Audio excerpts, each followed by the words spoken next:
E se você continua com firmeza, com fé em você, na vida, você vai ver que não é a sua prece que faz mudar, não. É o seu caminhar. É você transformando a realidade. Não vai cair milagre do céu se você não se tornar o milagre da sua própria vida. Preste atenção no que eu digo. Não é uma divindade que vai baixar e vai te salvar, não. É você que se salva, porque você tem confiança e fé, não só na divindade, mas em você e no seu caminhar. Você tem que construir a sua realidade. E não só dizer não tem jeito. Tudo tem jeito, porque tudo está em transformação e mudança constante.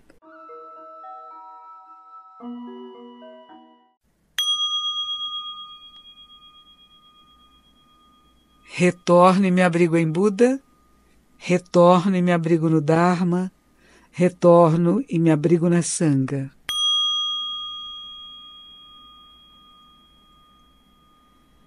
Três joias preciosas, três tesouros, Buda, Dharma e Sangha. A minha boa noite nesta segunda-feira. Vamos falar sobre fé?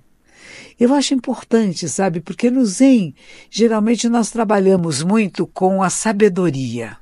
Dizendo, é importante entender o vazio, que não tem nada fixo, nada permanente, isso liberta as pessoas. E aí muitas vezes nós deixamos de dar mais ênfase na compaixão, nesse cuidado amoroso, nessa ternura que exige sim um aspecto de fé. Nós temos uma prece que é lida todas as manhãs nos nossos mosteiros, que se chama Sutra da Flor de Lótus da Lei Maravilhosa, Poema Universal de Kanzeon Bodhisattva. Quem é ou o que é esse Kanzeon Bodhisattva? Kan significa observar em profundidade, ver em profundidade. Z é o mundo, Yon os sons. Então não é quem ouve os sons, é quem vê os sons e os lamentos do mundo e atende necessidades verdadeiras. No Japão, as pessoas têm muita fé em Kannon Bodhisattva. Estive em muitas casas com senhoras de idade, jovens, me contando dos milagres de Kannon Bodhisattva, que aqui no Brasil não se fala milagres no Zen, né? É uma palavra, uma coisa ligada mais a Jesus, ao cristianismo, né?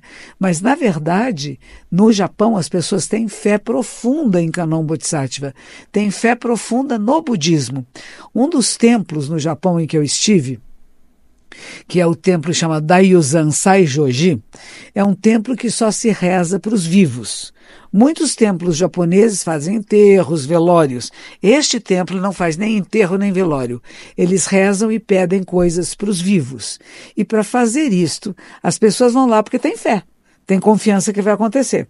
E eles pedem o que eles chamam de um gokito, uma prece com muita força, com muita energia. E os monges tocam tambor bem rápido e rezam bem rápido. Kandizai Bosagyojin Hanyaharamita em português. Quando o Kannon Bodhisattva praticava em profunda sabedoria completa. Isso significa que você está pondo toda a sua energia nesta prece, para que aconteça aquilo que as pessoas estão pedindo. E as pessoas que vão lá têm fé. Elas pagam para ter umas plaquinhas assim, onde os pedidos delas são escritos com uma caligrafia de monges muito eruditos e muito bonitos, e os pedidos delas são escritos. E isso é levado até o altar. E nesse altar é feita essa prece com muita força por 10 monges ao mesmo tempo, ou 20 monges. E é feito... E o tambor toca faixa... E a pessoa sai toda feliz. Depois tem um pequeno discurso, eles entregam a plaquinha para a pessoa levar para sua casa, para sua empresa e colocar no altar para que aquilo esteja abençoando a empresa, a casa, a família. É fé, gente. Existe uma coisa chamada budismo de fé, que é pouco difundido aqui no Brasil. A gente fala, budismo é uma filosofia de vida. Claro que é. Todas as tradições espirituais são filosofias de vida, é como viver a sua vida. Umbanda, o candomblé, o espiritismo, o judaísmo, o islamismo, o cristianismo, todos são. Tradições de origem africana, todos são. Questões de como você vive a sua vida. Não tem uma vida espiritual separada da sua vida pessoal. A sua vida pessoal é a sua vida social. Você tem fé? Essa é a pergunta que eu faço para vocês hoje. Já se perguntou qual é a sua fé? Eu estava conversando hoje com um moço chamado Simon, muito interessante, e ele me perguntou isso sobre fé, por isso que eu pensei em falar. E eu me lembrei de 2 episódios na minha vida. Um deles, eu estava com uma monja norte-americana que tinha chegado no mosteiro, e ela tinha glaucoma, e ela via muito, muito, muito pouco. Então a minha superiora pediu que eu cuidasse dela, que eu estivesse sempre com ela, que ajudasse ela a fazer o treinamento, e assim foi. E ela ficou com apendicite. E quando ela estava com apendicite, a minha superiora pediu que eu a acompanhasse no hospital. Eu já estava lá há mais tempo, eu falava um pouco de japonês, e fui com ela no hospital para ser acompanhante. O hospital no Japão, a cama do paciente era enfermaria geral. Não tem cortininha entre um paciente e outro, mas o acompanhante do paciente tem uma cama que sai debaixo da cama do paciente e fica no chão. E ela ficava na cama em cima e eu deitadinha na cama no chão. E lá estou eu para dormir, ela já fez a cirurgia, está esperando que ela se recuperasse, e estou deitadinha lá no chão e comecei a pensar que eu estava morrendo. E quem eu chamaria na hora da minha morte? E pela primeira vez na vida, eu chamei Kannon Bodhisattva. E eu vi que eu havia completamente me convertido ao budismo. Não só porque o ensinamento é bom, porque é uma boa filosofia, porque é bom filosofar sobre o vazio, entender que nada é fixo, mas no momento de fé, de confiança, quem é que eu chamava foi Kannon Bodhisattva. Eu falei, agora estou convertida realmente ao budismo, não só da parte intelectual, mas da parte emocional. Alguém está nos chamando. Boa noite, com quem estou falando? Nilda. Nilda, onde você está, Nilda? Eu estou no Belém. Belém do Pará? Não, aqui no Belém. Ah, no Belém, São Paulo, muito bem. Tem Belém em Portugal também, que tem doces, pastéis de Belém.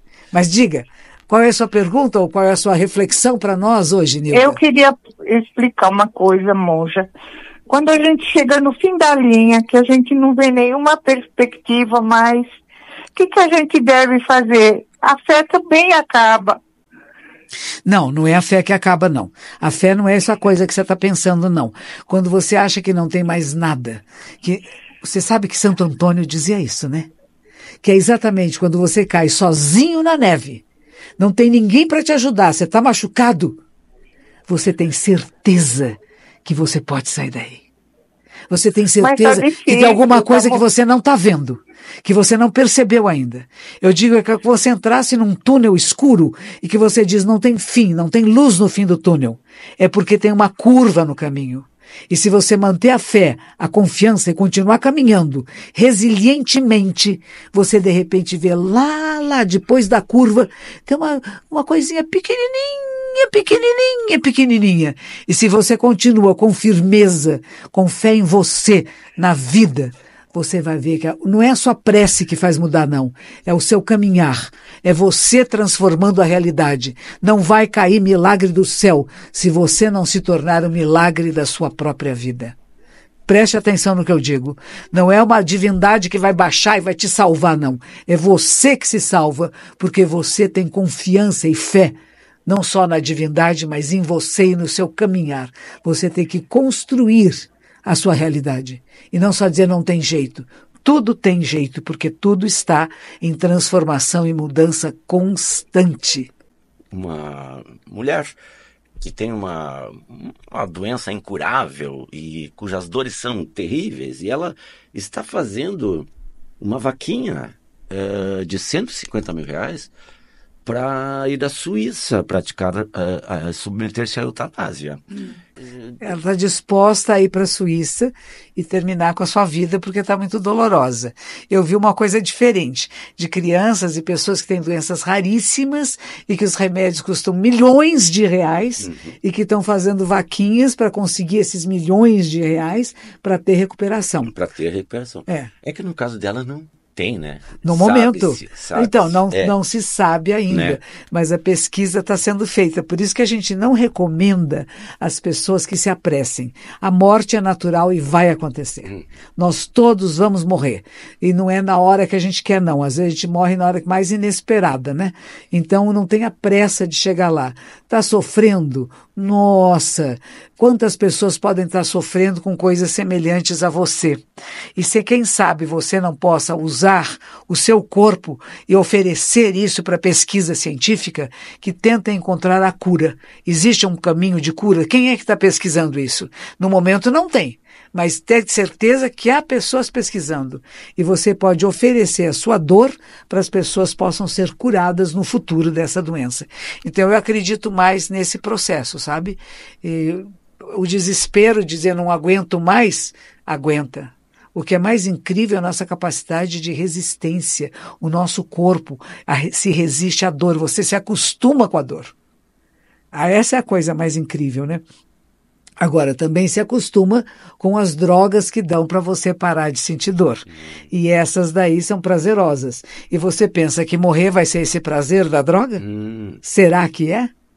O que acontece? O que é a morte? Essa é a pergunta para a gente fazer, né? E o que é a vida? A fé na vida. Não é a fé na vida.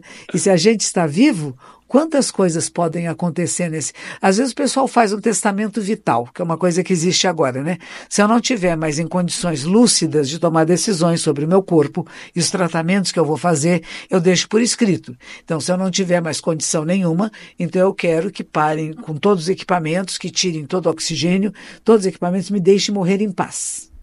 Isso você fala porque não chegou na hora. Será que nesse processo alguma coisa não acontece e não tem uma cura que no momento não existe e que pode ser descoberta daqui a 10 minutos por um médico que está, uma médica, uma pesquisadora que está num país distante que nós nem sabemos que estão fazendo essa pesquisa? Percebe? Um pouco o que a Nilda falou. Não tem solução, não vejo luz no fim do túnel, não tem mais nada, parece que tudo acabou. Quando tudo parece que acabou, alguma coisa nova surge. Mas se a gente não espera e não vê, porque você só vê a escuridão, você não é capaz nem de ver a luz que pode estar aparecendo. E o que você pode oferecer ao mundo e aos outros seres. Como dizia a minha superiora o ano passado, quando a visitei, eu agradeço aos Budas das enfermidades, porque eles fizeram com que eu pudesse me curar. Os Budas da enfermidade, não é que eles me fizeram curar, me fizeram ser outra pessoa, de não ficar reclamando da minha dor e perceber que existem muitas dores no mundo e que eu posso tratar melhor as pessoas a partir disso. O Elder lá de Portugal diz assim, mas monja, eu vi o que a senhora escreveu e eu fico pensando que existe Buda da enfermidade, eu pesquisei na internet, não existe. Será que era brincadeira? Não é brincadeira. É sério, Elder. Quando ela fala Buda das enfermidades, não é porque não foi nomeado, eu os nomeio agora, porque a enfermidade que chega até mim me permite ser uma pessoa melhor, não pior, melhor. E outra coisa que você falou é sobre o amor, né? Que no fim você acha que você ama só a si mesmo, né? Que o amor só é possível se você amar a si mesmo e que o outro é um aspecto de mim mesmo e que eu me reconheço nesse outro e por isso eu gosto desse outro. Será? Será que outro não tem uma qualidade que eu acho que talvez falte em mim?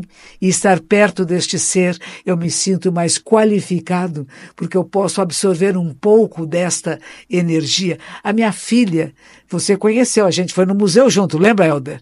A minha filha é uma pessoa alegre. Você percebeu que ela é alegre, que ela ri muito? Não sei se você lembra. Ela é muito feliz, aparentemente, né? Mas eu acho que ela é feliz. E quando eu estou perto dela, eu fico mais alegre. Porque a alegria dela contagia em mim. Eu vou dizer, eu amo a minha filha porque ela é alegre? Eu amo ela porque ela espelha alegria? Não, eu amo porque é minha filha.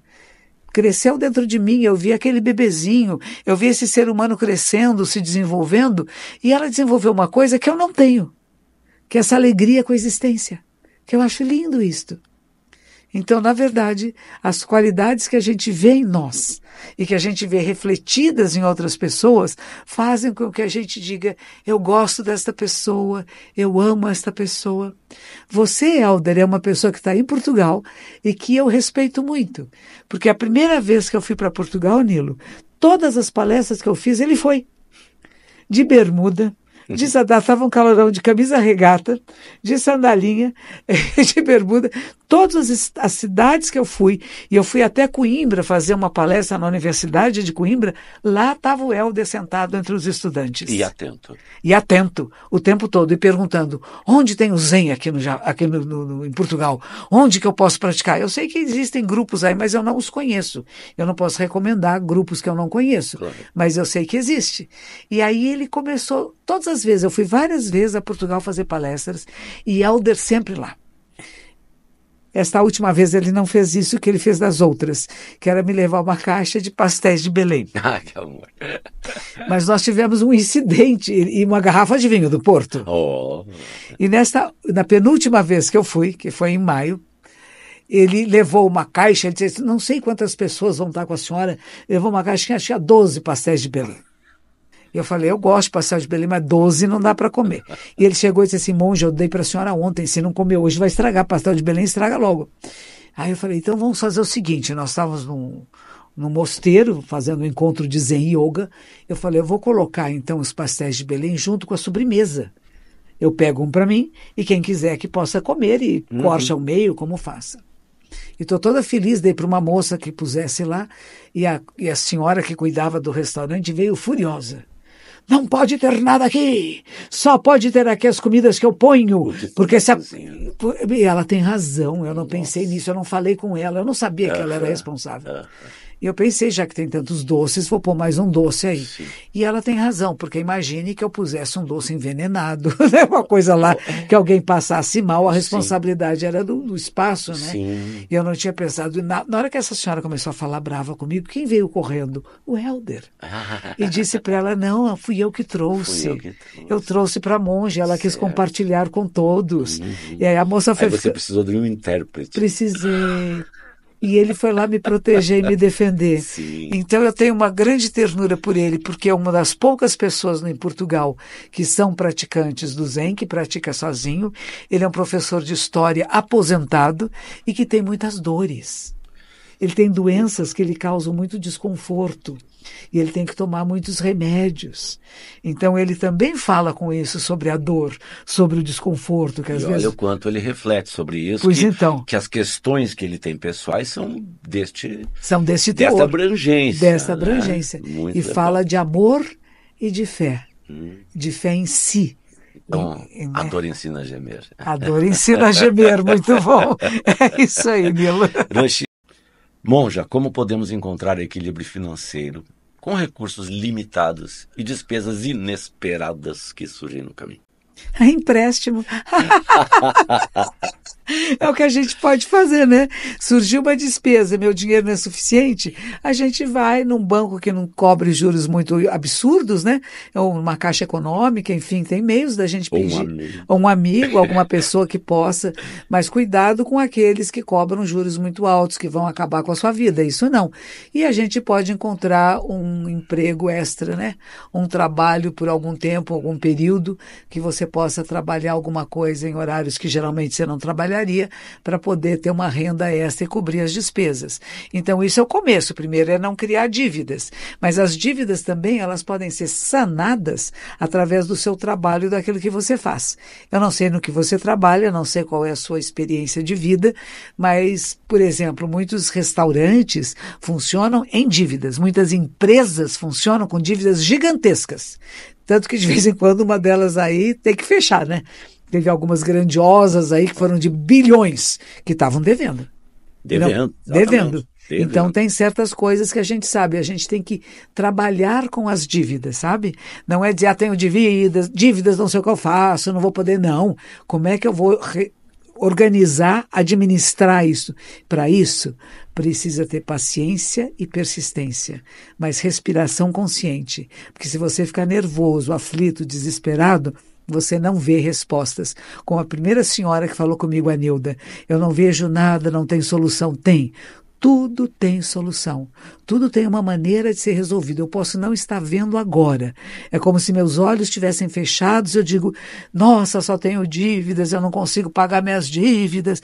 Espera um pouquinho. Respira, pensa, anda um pouquinho, caminha. Vai pensando com quem eu poderia falar, quais são as possíveis soluções para isto.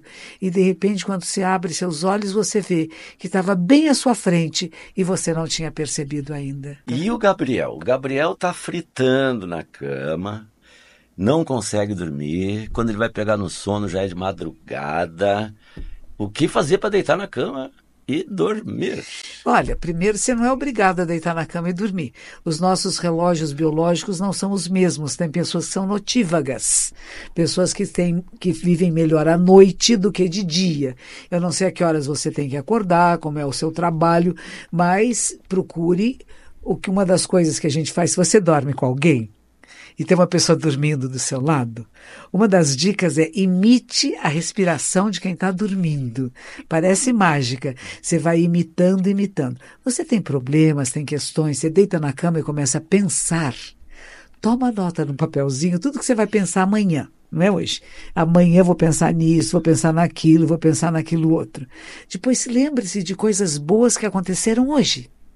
Quando for deitar, antes de deitar na cama, primeiro senta na beiradinha da cama e respira conscientemente. Inspira e solta devagar.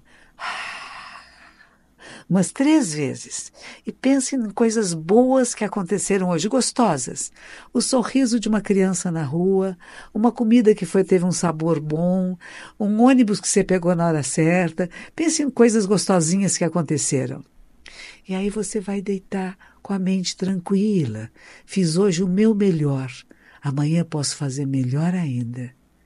E procure fazer uma respiração de quem está dormindo, que ela é mais profunda, mais abdominal. Tente isto. Caso não dê certo, sente-se. Leia um livro. Pratique meditação. A minha mamãezinha, ela dizia, é só começar a ler um livro que eu durmo logo, logo. Tente coisas diferentes, mas ficar fritando na cama não dá certo. Será que você está com fome? Um pouquinho de água com açúcar é bom se você não for diabético, né? Um pouquinho de doce na sua vida. Que consiga ter um bom sono esta noite. Peço a todos vocês que peçam bênçãos. Como vocês estão pedindo agora orientações, peçam bênçãos, tenham fé no sagrado que habita em você e que habita todos nós. E seja capaz de pedir que as luzes da sabedoria e da compaixão baixem sobre você, para que você tenha tranquilidade e paz, de boas noites de sono, de boas decisões na sua vida e de poder viver sempre sabendo que alguma coisa mágica e maravilhosa pode acontecer, porque você cria causas e condições para que ocorra. Que os méritos de nossa prática se estendam a todos os seres, que possamos todos despertar.